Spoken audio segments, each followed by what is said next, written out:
नमस्कार, मैं हूं आपके साथ विशाल पंडित। स्वागत है आपका हमारी खास पेशकश चुनावी अखाड़ा में। इन दिनों सियासत का यह अखाड़ा घमासान का सबब बना हुआ है। मौसम के तल्ख तेवरों के साथ ही सियासी पारा भी चढ़ता जा रहा है।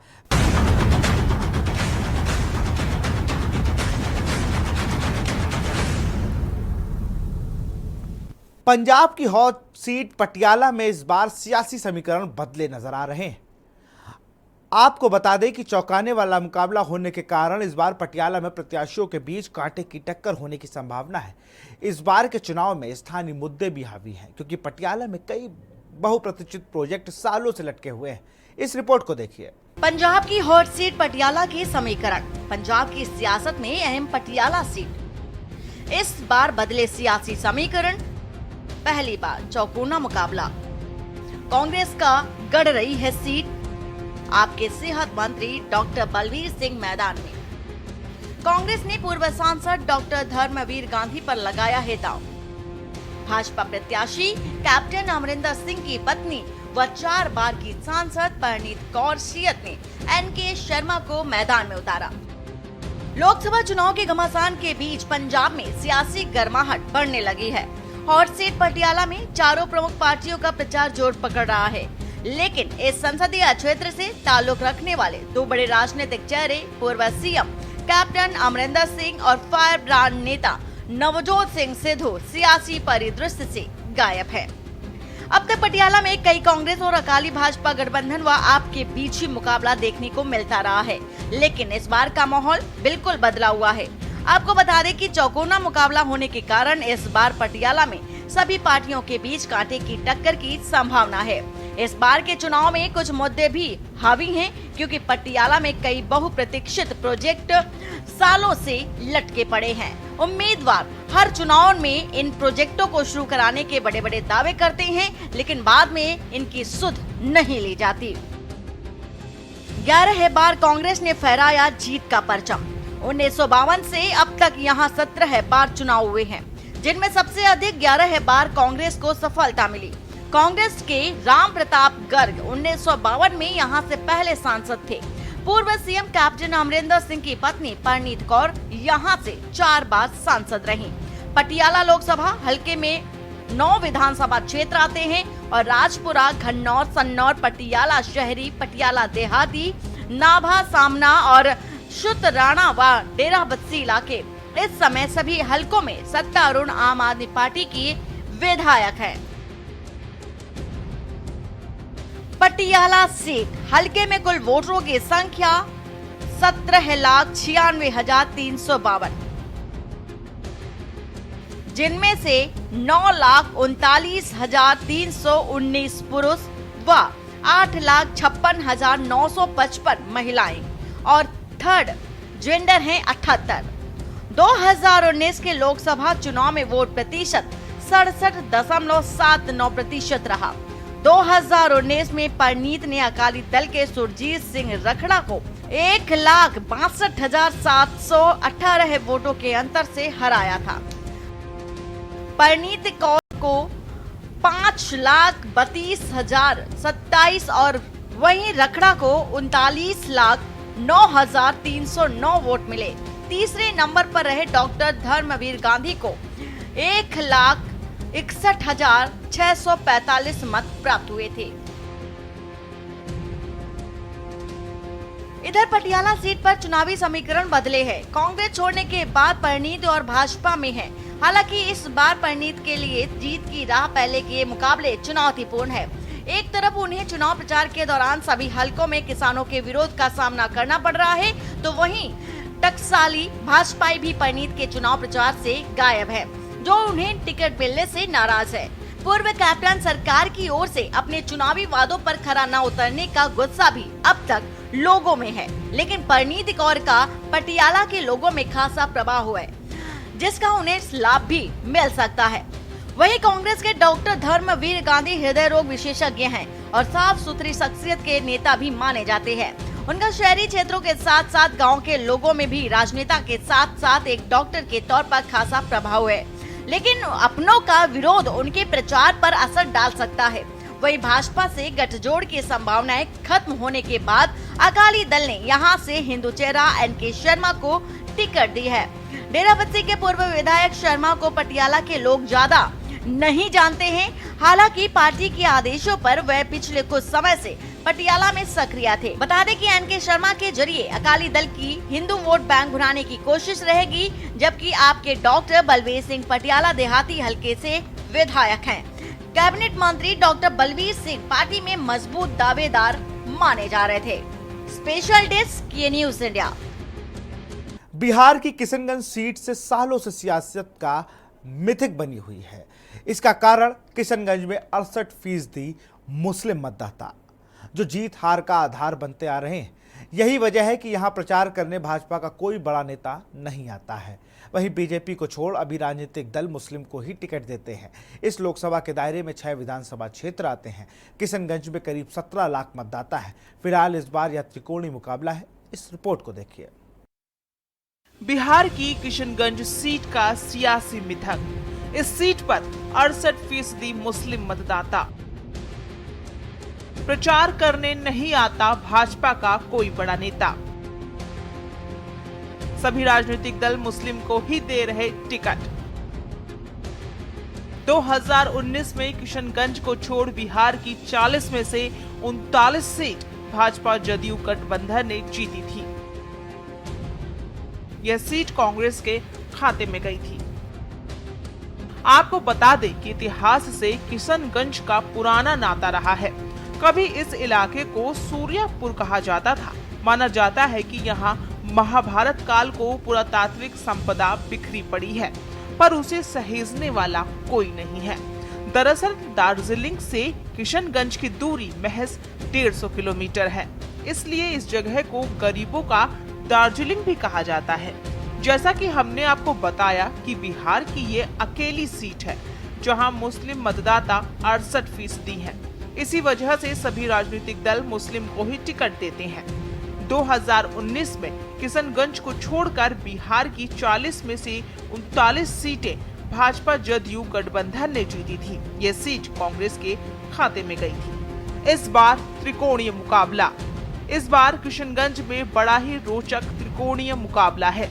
दरअसल कांग्रेस का गढ़ रही इस सीट पर असदुद्दीन ओवैसी की ऑल इंडिया मजलिस ए इत्तेहादुल मुस्लिम के प्रत्याशी अख्तरुल ईमान जदयू से मुजाहिद आलम और कांग्रेस से पिछली बार के सांसद जावेद आजाद मैदान में हैं। ओवैसी की पार्टी की एंट्री नहीं होती तो कांग्रेस के लिए राह मुश्किल ना होती। आपको बता दें कि 2014 में मोदी लहर में भी यह सीट कांग्रेस के खाते में गई थी, जहां दूसरे चरण में 26 अप्रैल को मतदान है। स्थानीय लोग बताते हैं कि भाजपा का कोई बड़ा नेता यहां प्रचार करने नहीं आता। इस सीट पर मुस्लिम वोटर अधिक होने की वजह से वो किसी भी प्रत्याशी को जिता सकते हैं। किशनगंज सीट का पिछला रिकॉर्ड। इस सीट के तहत 6 विधानसभा क्षेत्र आते हैं। यहाँ करीब 17 लाख मतदाता हैं। यहाँ से शहनवाज हुसैन तस्लिमुद्दीन एमजे अकबर लोकसभा पहुंचे, केवल एक बार गैर मुस्लिम जीता। किशनगंज में 1967 में प्रजा सोशलिस्ट पार्टी के लखनलाल कपूर को जीत मिली थी।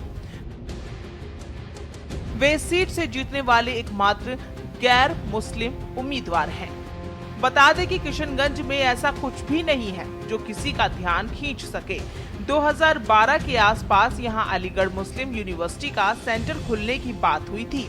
इसके लिए 224 एकड़ जमीन भी चिन्हित कर ली गई, पर आगे कुछ नहीं हुआ।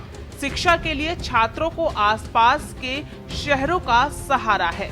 यहाँ साक्षरता दर केवल 57% है, जो राष्ट्रीय औसत 77% से कम है।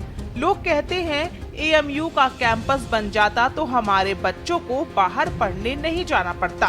ग्रामीण अंचल में धान और मक्का की खेती होती है। बाढ़ का कटाव से हर साल सैकड़ों एकड़ जमीन नदी में विलीन हो जाती है। जिले के टेढ़ागाछ, कोचा धनामन, पोठिया सर्वाधिक बाढ़ प्रभावित इलाके हैं। हर साल महानंदा रेतुआ नदी यहाँ पर कहर बरपाती है। प्रमुख मुद्दों में पलायन भी शामिल है। रोजगार की व्यवस्था नहीं होने की वजह से युवा अन्य राज्यों में पलायन को मजबूर होते हैं, लेकिन बाढ़, कटाव, शिक्षा दर या पलायन कभी मुद्दा नहीं बन पाए। किशनगंज आज भले ही सामान्य सा शहर हो, पर इसका संबंध महाभारत काल से बताया जाता है। स्थानीय लोगों का कहना है कि सरकार जरा भी ध्यान दे तो यहाँ पर्यटन की असीम संभावनाएं हैं। किशनगंज एकमात्र क्षेत्र है जहां पहाड़ों पर नहीं, मैदानों में चाय की खेती होती है। स्पेशल डेस्क, के न्यूज इंडिया। यहां रुकते एक छोटे से ब्रेक के लिए।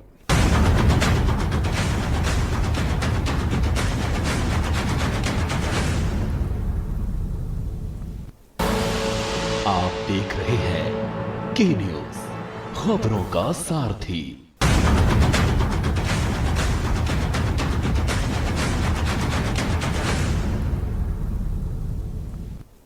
एमपी के दमोह लोकसभा सीट बीजेपी और कांग्रेस प्रत्याशी के मतदाताओं को रिझाने के लिए कोई कसर नहीं छोड़ रहे हैं। इस सीट पर निर्दलीय ट्रांसजेंडर प्रत्याशी के मुकाबला रोचक बना दिया है। बता दें कि दुर्ग मौसी बगैर लाव लश्कर के स्कूटी से प्रचार प्रसार कर रही हैं। वह दमोह लोकसभा क्षेत्र के हर दिन 100 किलोमीटर का सफर कर रही हैं। जहां रात हो जाती है, दुर्गा मौसी वहीं रात्रि विश्राम कर लेती हैं। इस रिपोर्ट को देखिए। मध्य प्रदेश की दमोह लोकसभा सीट पर निर्दलीय उम्मीदवार के रूप में ट्रांसजेंडर दुर्गा मौसी ने पर्चा दाखिल किया। इसके बाद से इस सीट पर चुनावी मुकाबला दिलचस्प हो गया। इस सीट पर बीजेपी से राहुल लोधी और कांग्रेस के तरवर सिंह लोधी खड़े हैं। इनके मुकाबले दुर्गा मौसी कम संसाधन में चुनाव प्रचार कर रही हैं। वे स्कूटर पर रोजाना करीब 100 किलोमीटर यात्रा करती हैं, पर्चे बांटती हैं और लोगों से बात करती हैं। जनता कह रही है कि हमने पेपर में देखा है मौसी चुनाव लड़ रही हो क्या। हमने कहा हाँ। हमने कहा कैसे पता है आपको चला। बोले आपसे आने से पहले हम लोगों के मोबाइलों में आ रहा है, तो फेसबुक, यूट्यूब और वो इंस्टाग्राम ये सभी में चल रहा है, तो उसके जरिए आपका प्रचार प्रसार भी हुआ रहा है और हम देख रहे हैं इसमें कि मौसी भी खड़ी हुई है हमारे यहाँ से। तो हम ठान लिए हैं कि वोट मौसी को ही जाएगा। दुर्गा मौसी पिछले साल विधानसभा चुनाव में कटनी जिले की बड़वारा सीट से निर्दलीय उम्मीदवार थी। वे पहले इसी जिले के एक गांव में सरपंच थी। विधानसभा चुनाव में नाकामी से बेपरवाह दुर्गा मौसी अब लोकसभा चुनाव में किस्मत आजमा रही हैं। उन्हें यकीन है कि वे दमोह से जरूर जीतेंगी। सबको देखा बार बार दुर्गा मौसी अब की बार। आपने खूब बड़े बड़े नेताओं को जिताया और नेताओं के पास बहुत सारा पैसा है, गाड़ियां हैं, उनके बहुत सारे कार्यकर्ता हैं, क्योंकि वो पार्टी हैं और पार्टी से हम नहीं, हम तो निर्दलीय है और हम गरीब हैं। मुझे जब जनता ने जबरदस्ती सरपंच का चुनाव जिता दिया तो मैं जान गई कि हाँ, जनता जागरूक है। दमोह में लोकसभा चुनाव के दूसरे चरण में 26 अप्रैल को वोटिंग होगी। उत्तर भारत में मौसम के तेवर तल्ख होते जा रहे हैं, जिसको लेकर निर्वाचन आयोग की अहम बैठक हुई है।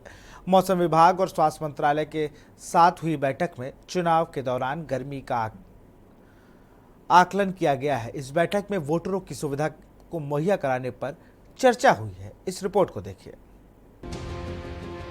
चुनाव आयोग ने सोमवार को मौसम विभाग और स्वास्थ्य मंत्रालय के अधिकारियों के साथ अहम बैठक की। देश के ज्यादातर हिस्सों में तेज गर्मी को देखते हुए बैठक की गई। We want to have an assessment of the heat wave, phase wise phase, second, third, fourth, fifth, sixth, to the extent you can tell us. And then on that basis, we want to facilitate all our voters, advise them that, so it's advisory to the voters, to the political parties, to the all stakeholders, our management of booths, and if it is required, so that is the first part, and second part, all the medical preparation or preparation of booths to combat heat if it is going to be different than what it was earlier year. मौसम विभाग पहले ही अप्रैल से जून के बीच तेज गर्मी की चेतावनी दे चुका है। इस दौरान 7 चरण में होने वाले लोकसभा चुनाव में 100 करोड़ से ज्यादा लोगों के वोट देने की उम्मीद है। लिहाजा इस दौरान गर्मी को लेकर चिंता बढ़ गई है। पहले चरण की वोटिंग 19 अप्रैल को हुई थी, दूसरे चरण की वोटिंग 26 अप्रैल को है। इलेक्शन को सुचारू रूप से कंडक्ट करने के लिए इलेक्शन कमीशन भारत मौसम विज्ञान विभाग के साथ लगातार टच में रहते हैं। इलेक्शन से पहले, इलेक्शन के दौरान हम हर दिन फोरकास्ट दे रहे हैं, seasonal forecast, week wise forecast, monthly forecast और एवरीडे को जो फोरकास्ट हम इशू कर रहे हैं। इसमें कौन सा कॉन्स्टिट्यूएंसी में हीट वेव पॉसिबल है, कब होगा, इस सभी का जानकारी हम देते हैं। मौसम विभाग ने बताया कि अप्रैल में देश के अलग अलग हिस्सों में 4 से 8 दिन लू चलने के आसार है। अमूमन इस महीने 1 से 3 दिन लू चलती है। अप्रैल से जून के बीच 4 से 8 दिनों के बजाय 10 से 12 दिन लू चल सकती है। हमारा जो सीजनल फोरकास्ट था, इसके हिसाब से इस सीजन में ज्यादा हीट वेव होने का संभावना है। और अभी तक आप देखेंगे कि मार्च महीने में कोई हीट वेव हुआ नहीं, मगर अप्रैल महीने में 2 spell of heat wave already हो चुका है। सेकेंड स्पेल अभी चल रहा है। हम बोले थे कि 4 से 8 दिन हीट वेव होगा और कुछ स्टेट्स में अभी ऑलरेडी 9 डेज तक हीट वेव हो चुका है। और अभी भी महीना बाकी है, मई महीना बाकी है। मई महीने में सबसे ज्यादा टेम्परेचर होता है और मई महीने का स्पेसिफिक फोरकास्ट फर्स्ट मई में इशू होगा। और हर दिन फोरकास्ट हम दे रहे हैं नेक्स्ट 5 डेज के लिए वार्निंग के हिसाब से कहाँ कैसे हीट वेव कंडीशन डेवलप हो सकता है। खासकर मध्य प्रदेश, गुजरात, ओडिशा, आंध्र प्रदेश, सेंट्रल महाराष्ट्र, विदर्भ, मराठवाड़ा, बिहार और झारखंड में सामान्य से ज्यादा दिनों तक लू चलने का अनुमान है। कुछ जगहों पर 20 से ज्यादा दिन तक लू चल सकती है। उत्तराखंड में चुनावी चटकारे के रंग साफ दिख रहे हैं। नैनीताल का नैनी जलेबा भंडार चुनावी चर्चों का अड्डा बना हुआ है। 150 साल से ज्यादा पुरानी दुकान गुलजार है। इस रिपोर्ट को देखिए। उत्तराखंड में नैनीताल का नैनी जलेबा भंडार 1850 से जायकेदार मीठा नाश्ता परोसता आ रहा है। ये दुकान कपड़े के बजाय गोल तांबे के बर्तन में मैदा डालकर जलेबी तैयार करने के लिए मशहूर है। लेकिन नैनीताल 2 चीजों के लिए प्रसिद्ध है। पहली तो नैनी झील, जिसको सब जानते हैं, और दूसरा है नैनीताल के लोटे वाली जलेबी। इसको जलेबा भी कहते हैं क्योंकि उसको बनाने का तरीका थोड़ा सा अलग है। आमतौर पर जब जलेबी बनती है तो कपड़े, एक मोटा सा कपड़ा होता है, उसमें एक छेद करके उसके अंदर मैदा भर करके बनाते हैं। इसमें उस परंपरा की जगह पर लोटे का इस्तेमाल किया जाता है। छेद बड़ा होता है, बड़ा जलेबा बनता है। और मैंने बहुत बार इसका स्वाद लिया है। जितनी बार मेरे चाहे कोई रिश्तेदार आते हो, चाहे मेरे मित्र हों, इस जलेबी को हमने छोड़ा नहीं है। इन दिनों शाह परिवार की 5वीं पीढ़ी दुकान चला रही है। दुकान के मालिक बताते हैं कि उनकी दुकान सैलानियों के लिए भी क्यों खास मायने रखती है। शिवानी गौरा पंत है। गौरा पंत बहुत बड़ी राइटर थी। उन्होंने मेरे दादाजी को जलेबा बनता है क्योंकि यहाँ तो इस चक्कर में उनको जलेबा किंग करके टाइटल दिया था। और जलेबा बनने का कारण यह है, यहाँ वैसे नॉर्मल जलेबी भी अगर बन रही है तो जलेबा भी इस वजह से कहते हैं तो बड़ा साइज और मोटा साइज होता है। नॉर्मल साइज में यहाँ बड़ा ही होता है, मोटा होता है। बट मोटा होगा तो क्रिस्प और क्रंची होगा। ऐसा नहीं सेक के मिलेगी पूरी, वैसे करके मिलेगी। तो थोड़ा कम उसके हिसाब से सेकने के बावजूद थोड़ा करारापन भी होता है और मीठी कम होती है। नैनी जलेबा भंडार के मुरीद बताते हैं कि कुरकुरी और जायकेदार जलेबियों के लिए मशहूर दुकान राजनीतिक चर्चाओं का भी केंद्र रहती है। जलेबी की दुकान की एक खासियत यह है कि जब आज भी जो है ये जलेबी की दुकान के इर्द गिर्द जो है, मैं अगर सच कहूँ तो आज़ादी की अगर लड़ाई की जो है, आज़ादी प्राप्त करने की लड़ाई की चर्चा है अगर इस जलेबी की दुकान से हुई, तो आज भी इस जलेबी की दुकान के इर्द गिर्द जो है राजनीतिक चर्चाएं होती रहती हैं। क्योंकि कई राजनीतिक जो है बड़े वृद्ध लोग भी यहाँ पे इकट्ठा होते हैं, युवा लोग भी यहाँ पर जलेबी की दुकान पे इकट्ठा होते हैं और राजनीतिक चर्चाएं भी यहीं से गर्म होती हैं। और यहाँ से जो चर्चा होती है वो अपने आप में आगे बढ़ती है। और इसी राजनीतिक चर्चा के बीच में यहीं पर आगे लोग सुनते हैं कि यार आज किस राजनीतिक दल की अधिक चर्चा चल रही है, कौन सा राजनीतिक दल इस बार चुनाव में जीतने जा रहा है। इसकी चर्चाएं भी इस जलेबी की दुकान के इर्द गिर्द ही होती है। जलेबी का स्वाद हमने भी कई बार चखा है और बहुत जमावड़ा लगता है। यहाँ पे जलेबी के लिए लाइन पे लगते हैं लोग और इंतजार करते हैं, बनते हुए देखते हैं।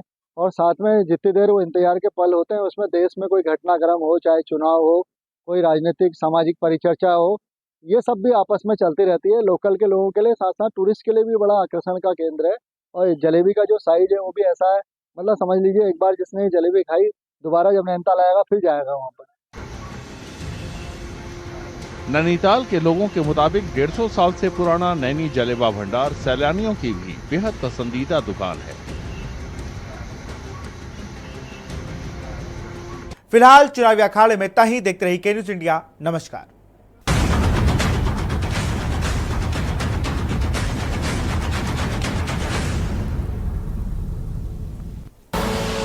आप देख रहे हैं के न्यूज, खबरों का सारथी।